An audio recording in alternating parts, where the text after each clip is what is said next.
আসসালামু আলাইকুম ওয়া রাহমাতুল্লাহ। প্রিয় 2025 সালের এসএসসি শিক্ষার্থীবৃন্দ, আমার চ্যানেল মাধ্যমিক গণিতে তোমাদের স্বাগতম।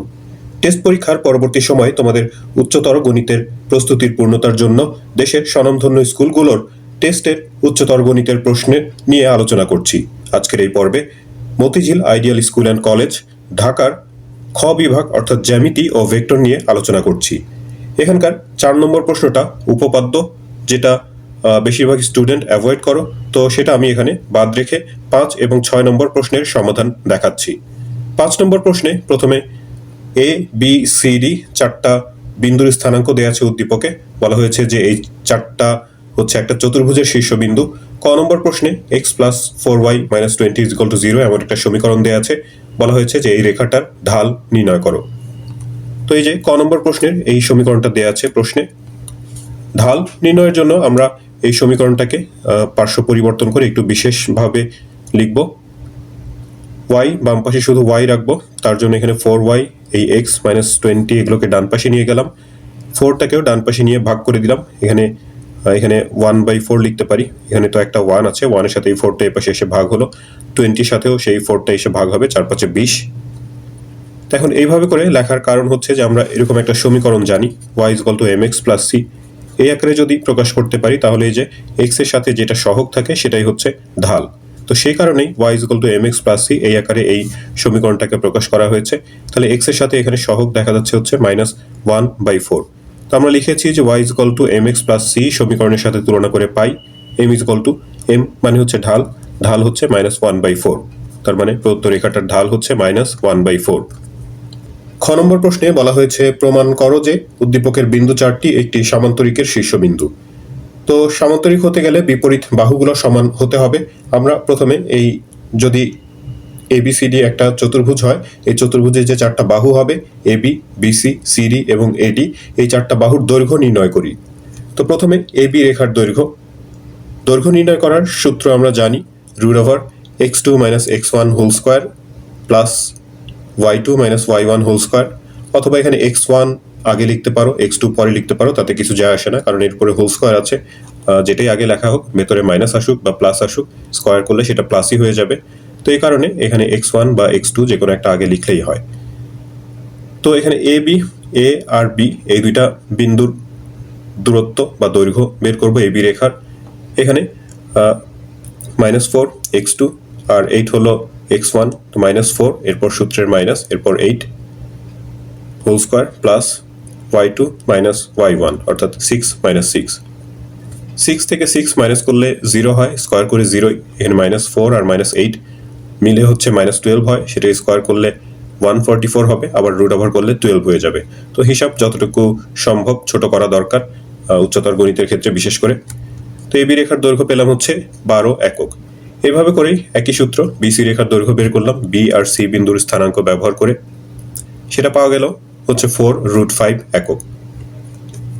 তারপরে আরেকটা রেখা সিডি, সেটার দৈর্ঘ্য সি আর ডি বিন্দুর স্থানাঙ্ক ব্যবহার করে এখানে সিডি রেখার দৈর্ঘ্য বের করলাম, যেটা 12 একক হলো। আর লাস্টের যে রেখাটা ডিএ বা এডি, সেটার দৈর্ঘ্য পাওয়া গেল হচ্ছে 4√5। তো তাহলে দেখা যাচ্ছে যে এ বি আর সিডি এই দুইটা রেখার দৈর্ঘ্য হচ্ছে 12 একক করে, অর্থাৎ এই দুইটা রেখা সমান বা এই দুইটা বাহু সমান। আর বিসি আর ডিএ এদের দৈর্ঘ্য পাওয়া গেছে হচ্ছে 4√5, অর্থাৎ এই দুইটার দৈর্ঘ্য সমান। তো তাহলে এ বি আর সিডি হবে, যদি একটা চতুর্ভুজ চিন্তা করি, এ বি সিডি যদি একটা চতুর্ভুজ হয়, সেটা যেমন চতুর্ভুজই হোক না কেন, A B CD, A B R CD হচ্ছে বিপরীত বাহু, আবার বিসি আর এডি হচ্ছে তার বিপরীত বাহু হয়। তো এখানে বিপরীত বাহুগুলো আমরা সমান পেয়েছি হিসাব করে। তো বিপরীত বাহু যদি সমান হয় তো তাহলে সেটা আয়তক্ষেত্র হতে পারে অথবা সামান্তরিকও হতে পারে। তো আয়তক্ষেত্র কিন্তু একটা সামান্তরিক। তো এখানে যে সামান্তরিক প্রমাণ বলা হয়েছে যে একটা সামান্তরিকের শীর্ষবিন্দু, তো সে এখানে আমরা এটা প্রমাণটা করে মানে লিখে দিতে পারি যে এটাই সুতরাং এ বি সি ডি একটা সামান্তরিক। তো এখানে আবার বাড়তি আর একটু কাজ করা হয়েছে, যেটা আয়তক্ষেত্র নাকি সামান্তরিক সেই বিষয়টা নিশ্চিত হওয়ার জন্য। তো এখানে যদি আমরা সামান্তরিক লিখে দিই তো তাতে কিন্তু ভুল হয় না, কারণ আয়ত নিজেও একটা সামান্তরিক। সামান্তরিকের প্রধান বৈশিষ্ট্য হচ্ছে যে এর বিপরীত বাহু সমান এবং সমান্তরাল, তো সেটা আয়তের ক্ষেত্রে প্রযোজ্য। তো তারপরে আমরা যদি এর মানে আয়ত নাকি সামান্তরিক সেটা নিশ্চিত হতে চাই, তো তাহলে দুইটা উপায় আছে। একটা হচ্ছে যে যদি এটা আয়তক্ষেত্র হয় তাহলে এর একটা কর্ণ যদি বের করি, যে ত্রিভুজটা উৎপন্ন হবে সেই ত্রিভুজটা একটা সমকোণী ত্রিভুজ হবে।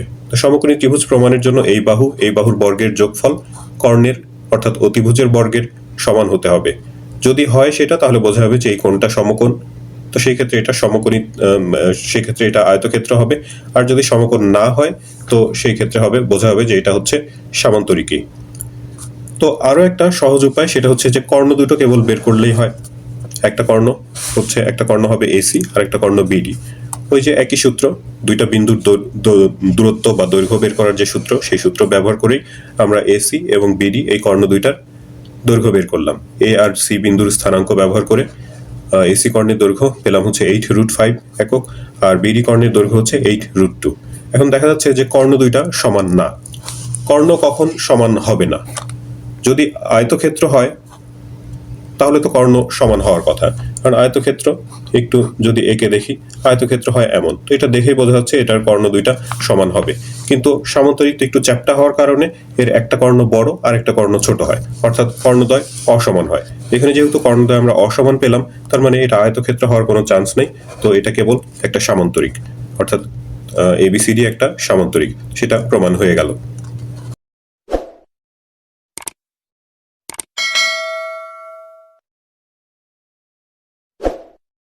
গ নম্বর প্রশ্নে আছে যে উক্ত চতুর্ভুজের এ বি ও এসি বাহুর মধ্যবিন্দু যথাক্রমে পি ও কিউ হলে ভেক্টরের সাহায্যে প্রমাণ করো যে পি কিউ সমান্তরাল বিসি এবং পি কিউ সমান সমান হাফ বিসি। তো এটা ভেক্টরের খুবই সাধারণ একটা প্রশ্ন, মানে বহুবার এটা এসেছে বিভিন্ন পরীক্ষায়। এখানে চতুর্ভুজের যে অংশটুকু আমাদের প্রয়োজন সেটুকু আসলে একটা ত্রিভুজ এবিসি, এই অংশটুকু, যেখানে প্রশ্নে বলা হয়েছে যে এ বি আর এসি, এই যে এ বি আর এসি এই দুইটা বাহুর মধ্যবিন্দু হচ্ছে P R Q. P Q যোগ করে দিলাম আমরা, যোগ করলে যে রেখাটা পাওয়া গেল পি কিউ, এই রেখাটা হচ্ছে এই তৃতীয় বাহু বিসি এর সমান্তরাল এবং বিসি এর হাফ এর সমান, সেই জিনিসটা আমাদের প্রমাণ করতে হবে। তো এরকম প্রমাণ আমরা সাধারণ গণিতে উপপাদ্য করেছি, এখানে ভেক্টরের সাহায্যে সেটা প্রমাণ করতে হবে। আমরা এখানে একটু ভূমিকার কথা লিখলাম যে ত্রিভুজ এবিসি এর এ বি আর এসি বাহুর মধ্যবিন্দু যথাক্রমে P O Q. P Q যোগ করি, প্রমাণ করতে হবে পি কিউ বিসি এর সমান্তরাল এবং পি কিউ হচ্ছে হাফ বিসি এর সমান। এখন এই যে ওপরের যে ছোট ত্রিভুজটা আছে এ পি কিউ, এখান থেকে আমরা ভেক্টর যোগের ত্রিভুজ বিধি অনুসারে লিখতে পারি AP plus P Q is equal to A Q. যোগ বিধি বা ত্রিভুজের যোগ বিধি বা ত্রিভুজের ভেক্টর যোগের ত্রিভুজ বিধি, সেটা হচ্ছে কি যে একটা ভেক্টর রাশির প্রান্তবিন্দু থেকে যদি অন্য একটা ভেক্টর রাশি শুরু হয়, তাহলে প্রথম ভেক্টরের আদিবিন্দু থেকে শেষ ভেক্টরের বা দ্বিতীয় ভেক্টরের প্রান্তবিন্দু পর্যন্ত হচ্ছে এদের যোগফল প্রকাশ পায়, অর্থাৎ AP plus P Q is equal to A Q, সেটা লেখা হয়েছে। এরপর এখানে পার্শ্ব পরিবর্তন করে পি কিউটা এ পাশে রেখে এপিটাকে আমরা ডান পাশে নিয়ে গেলাম। এখন চিত্রে আবার দেখো এ কিউ, কিউ বিন্দু হচ্ছে এসি এর মধ্যবিন্দু, তাহলে এ কিউ এটাকে আমরা হাফ এসি লিখতে পারি। একইভাবে এপি, সেটার ক্ষেত্রে আমরা হাফ এ বি লিখতে পারি। তো সেই কাজটাই করা হলো, এখানে এ কিউ এর জায়গাতে হাফ এসি আর এপি ভেক্টর সেটাকে হাফ এ বি দিয়ে প্রতিস্থাপন করলাম। কারণ হিসেবে পাশে লিখে দিলাম যে কিউ হচ্ছে এসি এর আর পি হলো এ বি এর মধ্যবিন্দু। এখান থেকে আর এখান থেকে যদি আমরা হাফ কমন নেই, তাহলে AC vector minus A B vector পাই। চিত্রে আবার দেখি AC minus A B vector বিয়োগের ত্রিভুজ বিধি অনুসারে AC minus A B is equal to BC হয়। বিয়োগ বিধিটা হচ্ছে কি যে একই বিন্দু থেকে যদি দুইটা ভেক্টর শুরু হয়, তো তাহলে তাদের বিয়োগফল হবে হচ্ছে দ্বিতীয় ভেক্টরের প্রান্তবিন্দু থেকে প্রথম ভেক্টরের প্রান্তবিন্দু পর্যন্ত যে রেখাটা, সেই রেখা দিয়ে মানে এবং দিকে এদের বিয়োগফলটা প্রকাশ পায়, অর্থাৎ AC minus A B is equal to BC হয়। তো সে কারণে এই যে এসি মাইনাস এ বি, এখানে আমরা বিসি ভেক্টর লিখে দিলাম। তো তাহলে পেলাম হচ্ছে P Q vector is equal to half BC vector. এখন যদি এদের মানের হিসাব করতে চাই, তাহলে দুই পাশে এই যে ভেক্টর রাশির দুই পাশে মডুলেশন সাইন দিয়ে ভেক্টর চিহ্নটা উঠিয়ে দিয়ে শুধু এখানে মান বোঝানোর জন্য লিখতে পারি যে P Q is equal to half BC, অর্থাৎ পি কিউ রেখার দৈর্ঘ্য বিসি এর দৈর্ঘ্যের অর্ধেক। তো সেটা আমাদের প্রমাণের অর্ধেক। এরপর আবার এই যে দুইটা ভেক্টর রাশি সমান হওয়ার অর্থ হচ্ছে যে এই দুইটা ভেক্টর রাশির যে ধারক রেখা, অর্থাৎ যেই রেখা দিয়ে এই পি কিউ ভেক্টর আর বিসি ভেক্টর প্রকাশ করা হচ্ছে, সেই ধারক রেখা দুইটা হয় একই হবে আর নয়তো সমান্তরাল হবে। আমরা সেই কথা লিখেছি এখানে, P Q R BC vector এর ধারক রেখা একই বা সমান্তরাল। চিত্রে দেখো পি কিউ, এই যে এই রেখা দিয়ে পি কিউ ভেক্টরের ধারক রেখা এটা, বিসি ভেক্টরের ধারক রেখা হচ্ছে বিসি।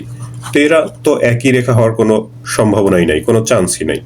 তার মানে এরা তাহলে সমান্তরাল হবেই, যেহেতু আমাদের অপশন আছে দুইটা, হয় একই হবে নয়তো সমান্তরাল হবে। তো যেহেতু এরা একই না, তাহলে সমান্তরাল হতেই হবে, কিন্তু এখানে তারা একই নয়, তো সুতরাং পি কিউ আর বিসি সমান্তরাল। তো এটা প্রমাণের দ্বিতীয় অংশ। 6 নম্বর প্রশ্নে উদ্দীপকে বলা হয়েছে যে 5 ঢাল বিশিষ্ট একটি সরল রেখা এ 2-5 এই বিন্দু দিয়ে যায় এবং এক্স অক্ষকে বি বিন্দুতে ছেদ করে।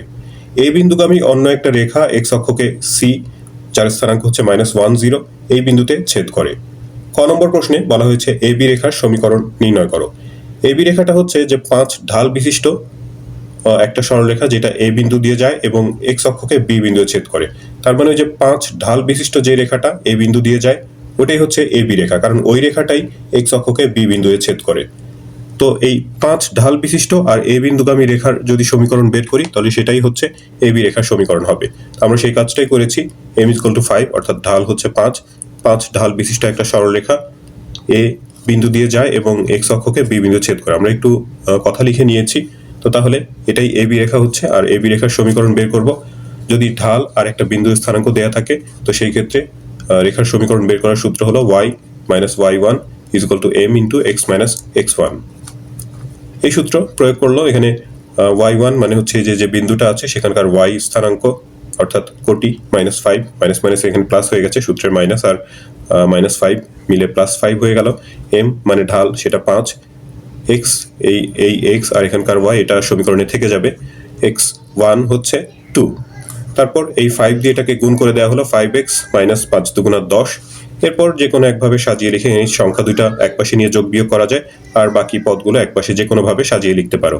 এখানে আমি y-টাকে একপাশে রেখে বাকি সব ডান পাশে নিয়ে এই -10 আর -5 মিলে এখানে -15 হলো। তো তাহলে সব মিলে হলো কি y = 5x - 15। এটাই হচ্ছে নির্ণেয় রেখাটার সমীকরণ। খ নম্বর প্রশ্নে বলা হয়েছে যে ত্রিভুজ ABC এর ক্ষেত্রফল নির্ণয় করো। তো ত্রিভুজ ABC এর মধ্যে এ আর সি বিন্দুর স্থানাঙ্ক প্রশ্নে দেয়া আছে, আমাদের কেবল বি বিন্দুর স্থানাঙ্ক জানা দরকার। তো বি বিন্দু হচ্ছে এ বি রেখাটা এক্স অক্ষকে যে বিন্দুতে ছেদ করে সেটা হচ্ছে বি বিন্দু। এ বি রেখার সমীকরণ আমরা ক নম্বরে বের করেছি, এই যে এখানে সেটা লিখে নিলাম। এ বি রেখার সমীকরণ y = 5x - 15। এ আর সি বিন্দুর স্থানাঙ্ক প্রশ্নে উদ্দীপকে দেয়া আছে, সেই দুটো এখানে লিখে নিয়েছি। আর এই তথ্যটাও লিখে নিলাম যে A B Rekha x অক্ষকে B বিন্দুতে ছেদ করে। এখন এক্স অক্ষকে যেখানে কোনো একটা রেখা ছেদ করে, এক্স অক্ষে রেখাটার স্থানাঙ্ক y এর মান সেখানে 0 হয়। তো সে কারণে এই এ বি রেখার যে সমীকরণ সেখানে y এর মান যদি 0 বসিয়ে দেই তাহলে আমরা বি বিন্দুর স্থানাঙ্ক বের করতে পারবো। আমরা লিখেছি যে এক্স অক্ষে y = 0 বসিয়ে, y যদি 0 বসানো হয় 0 = 5x - 15, তাহলে -15টাকে এপাশে নিয়ে আসলে 5x = 15 হয়, অর্থাৎ x = পাওয়া যায় 3। x এর মান 3 আর y তো 0 বসানো হয়েছে, তার মানে b বিন্দুর স্থানাঙ্ক হচ্ছে 30। তো b বিন্দুর স্থানাঙ্কটা আমরা পেয়ে গেলাম। a আর c আগে থেকে জানি, এখন এই তিনটা বিন্দুর স্থানাঙ্ক ব্যবহার করে আমরা ত্রিভুজটার ক্ষেত্রফল বের করতে পারি। তো তার জন্য a b c এই বিন্দুগুলো কোনটা কোথায় আছে সেটা আমাদের জেনে নেওয়া দরকার, কারণ যেই সূত্রটা আমরা বের করব, যে মডিউলেশন সিস্টেম যে আছে সেই সূত্র ব্যবহার করতে গেলে আমাদের কোন বিন্দুটা কোথায় আছে সেটা জানা দরকার। তো আমরা এ বিন্দু 2-5 একটু রাফ করে দেখি। এখানে 2-5 হচ্ছে এই যে এক্স অক্ষের দিকে 2 ঘর, ওয়াই অক্ষের দিকে হচ্ছে ঋণাত্মক ওয়াই এর দিকে হচ্ছে 5 ঘর। তো এরকম একটা পজিশনে এই বিন্দুটা হবে। বি বিন্দু হলো 30, যেটা আমরা কেবল বের করলাম। 30 এক্স অক্ষের দিকে 3 ঘর, এরপর 0 মানে এই এক্স অক্ষের ওপরেই এক্স অক্ষের ছেদ বিন্দু যেটা, যেহেতু তো এখানে এটাই হবে। আর তারপর হচ্ছে সি বিন্দুর স্থানাঙ্ক -10, -1 মানে এক্স এর মান -1 হলে যে বাম দিকে আসতে হবে, বাম দিকে 1 ঘর, তারপর ওয়াই এর মান যেহেতু 0 তাহলে এখানেই থাকতে হবে। তো এটা হচ্ছে সি বিন্দু, এটা এ, এখানে হচ্ছে বি, আর এটা হলো সি বিন্দু। তো ত্রিভুজটা হবে হচ্ছে এরকম একটা ত্রিভুজ হবে। তো এটা এ থেকে যদি আমরা শুরু করি, ঘড়ি কাঁটার বিপরীত দিকে ঘুরলে এরপরে আমাদের বি বিন্দুটাই আসবে, তারপরে সি বিন্দু। তার মানে এখানে এ বি সি বিন্দুগুলো এখানে ঘড়ি কাঁটার বিপরীতে সাজানোই আছে। তো সেই বিষয়টা মাথায় রাখতে হবে। এখানে একটু রাফ করার কারণ হচ্ছে কি, বিন্দুগুলো ঘড়ি কাঁটার বিপরীত দিকে সাজানো আছে কিনা সেটা জানা। কারণ এই যে সূত্রটা ব্যবহার করি আমরা, সেখানে অবশ্যই বিন্দুগুলো ঘড়ি কাঁটার বিপরীতে নিয়ে সাজিয়ে নিতে হয়। তো আমরা এখানে লিখেছি এ বি সি বিন্দুগুলোর স্থানাঙ্ক ঘড়ি কাঁটার বিপরীতে নিয়ে পাই ত্রিভুজ এবিসি এর ক্ষেত্রফল। সূত্রটা জানা আছে নিশ্চয়ই তোমাদের, হাফ, এরপরে যে মডিউলেশন সাইনের মধ্যে এ বি সি, ঘড়ি কাঁটার বিপরীতে যেই বিন্দুর পরে যে বিন্দুটা আসে সেই হিসেবে ইচ্ছা করলে এখানে তুমি বি বিন্দু থেকে অথবা সি বিন্দু যে কোনো একটা বিন্দু থেকে স্টার্ট করতে পারো। যেখান থেকে স্টার্ট করো তারপর ঘড়ি কাঁটার বিপরীতে যে বিন্দুটা সিরিয়ালি আসে সেটা নিতে হবে। এভাবে পর্যায়ক্রমে সবগুলো বিন্দু নেওয়ার পর প্রথম বিন্দুটা আরও একবার নেওয়ার পরে এরপর হচ্ছে হিসাবটা করব কেমন করে, যে এই কোণাগুলো হচ্ছে সূত্রের প্লাস দিয়ে, অর্থাৎ এই 2 আর 0 গুণ করলে 0 হয়, এরপর সূত্রের প্লাস 3 আর 0 গুণ করলে 0, সূত্রের প্লাস -1 -5 গুণ করলে +5 হয়, আর সূত্রের প্লাস মিলে প্লাসই হয়। তারপর এই কোণাগুলো গুণ করতে হবে হচ্ছে সূত্রের মাইনাস নিয়ে, এটা গুণ করলে -15 হয়, আর সূত্র যেহেতু মাইনাস আছে এখানে, তো মাইনাস মাইনাসে প্লাস হয়ে যাবে +15, আর বাকি এই দুইটা পদ 0 হয়, তো 0 এর তো কোনো প্লাস মাইনাস নাই, একটা প্লাস বা মাইনাস যে কোনো একটা চিহ্ন দিলেই হলো। তো এখানে তাহলে 5 আর 15 যোগ করে হয় 20, সামনে হাফ আছে, এটার সাথে গুণ করে দিলে হয় 10। তার মানে ত্রিভুজ এবিসি এর ক্ষেত্রফল হচ্ছে 10 বর্গ একক। গ নম্বর প্রশ্নে বলা হয়েছে এসি রেখার সমান্তরাল এবং ডি, যার স্থানাঙ্ক হচ্ছে -2 -4, এই বিন্দুগামী একটা সরলরেখার সমীকরণ নির্ণয় করো। তো একটা বিন্দু দেয়া আছে ডি বিন্দু, আর এসি রেখার সমান্তরাল বলা হয়েছে। এখন এসি রেখার সমান্তরাল রেখা যদি হয় তাহলে সেই রেখার ঢাল এসি রেখার ঢালের সমানই হবে, কারণ আমরা জানি যে সমান্তরাল রেখার ঢাল একই হয়। তো এই কারণে আমরা এসি রেখার ঢালটা প্রথমে বের করব। তো এ সি এই দুটো বিন্দু তাহলে দরকার, আর ডি বিন্দু দিয়ে যেহেতু রেখাটা যায়, যেই রেখাটা আমাদের নির্ণয় করতে বলা হয়েছে ডি বিন্দুগামী, তো সেই কারণে ডি বিন্দু তো অবশ্যই দরকার। এই বিন্দুগুলোর স্থানাঙ্ক এখানে প্রথমে লিখে নিলাম। আমরা এখানে একটু কথা লিখেছি যে এসি রেখার সমান্তরাল রেখার ঢাল এসি রেখার ঢালের সমান। এসি রেখার ঢাল নির্ণয় করি, ঢাল এম দিয়ে প্রকাশ করা হয়। ঢাল নির্ণয়ের সূত্র, দুইটা বিন্দু জানা থাকলে ঢাল নির্ণয়ের সূত্র হচ্ছে উপরে ওয়াই স্থানাঙ্কের পরিবর্তন আর নিচে হলো এক্স স্থানাঙ্কের পরিবর্তন। এখানে এ আর সি বিন্দুগামী রেখার ঢাল বের করছি, ওয়াই স্থানাঙ্ক 0, আর এই যে -5, 0 -5 অর্থাৎ 0 + 5, আর নিচে -1 -2, -1 আর -2 মিলে -3 হয়, মাইনাসটাকে সামনে লিখতে পারি, 5/3 সামনে হচ্ছে মাইনাস। তো এই হচ্ছে এসি রেখার ঢাল। তো আমাদের যেই রেখাটা নির্ণয় করতে হবে সেটার ঢাল যেহেতু সেই রেখাটা যেহেতু এসি রেখার সমান্তরাল, অর্থাৎ সেই রেখাটার ঢালও এটাই হবে। তাহলে এম ঢাল বিশিষ্ট, অর্থাৎ যে এম এর মান আমরা বের করেছি সেই ঢাল বিশিষ্ট এবং ডি বিন্দুগামী রেখার সমীকরণ। একটা বিন্দু আর ঢাল জানা থাকলে রেখার সমীকরণ এই সূত্র ব্যবহার করে করতে হয়, y - y1 = m × x - x1। সূত্রে মান বসানো হলো y1 মানে হচ্ছে ওই ডি বিন্দুটার y স্থানাঙ্ক অর্থাৎ কোটি, সেটা হলো -4 দেওয়া আছে, তো মাইনাস মাইনাসে সূত্রে মাইনাস মিলে সেটা প্লাস হয়ে গেল। m এর মান -5/3 x - x1 হচ্ছে -2, মাইনাস মাইনাসে সেটাও প্লাস হয়ে গেছে। এখন এই যে এই 3 এটা নিচের সংখ্যা, যদি r গুণ করে দেই, 3টা এই পাশে এই বাম পাশের অংশের সাথে গুণ হয়ে 3y + 3 × 4 = 12, আর -5 এই ব্র্যাকেটের অংশের সাথে গুণ করে দিলে -5x + মাইনাসে মাইনাস, 5 × 2 = 10। এরপর যে কোনো একভাবে এই পদগুলোকে সাজিয়ে লিখতে পারি। আমরা এই -5x এটাকে যদি বাম পাশে নিয়ে আসি তাহলে সেটা +5x হয়। তারপরে এই যে 3y 12 এই পাশে থাকলো, -10 সেটাকে ওই পাশে নিয়ে আসলাম, তাহলে সেটা +10 হয়ে যায়। 12 আর 10 মিলে হচ্ছে 22। তাহলে সব শেষ, আমরা এই রেখাটার সমীকরণ পেলাম হচ্ছে 5x + 3y + 22 = 0। তো শিক্ষার্থী বন্ধুরা, এই জ্যামিতি ও ভেক্টরের এই অংশটুকু এখানেই শেষ হচ্ছে। এই ভিডিও থেকে তোমরা যদি উপকৃত হয়ে থাকো তাহলে চ্যানেলটি সাবস্ক্রাইব করার এবং বন্ধুদের সাথে শেয়ার করার অনুরোধ জানাচ্ছি। তোমরা সবাই ভালো থাকবে, প্রার্থনা তোমাদের সবার জন্য। আল্লাহ হাফেজ।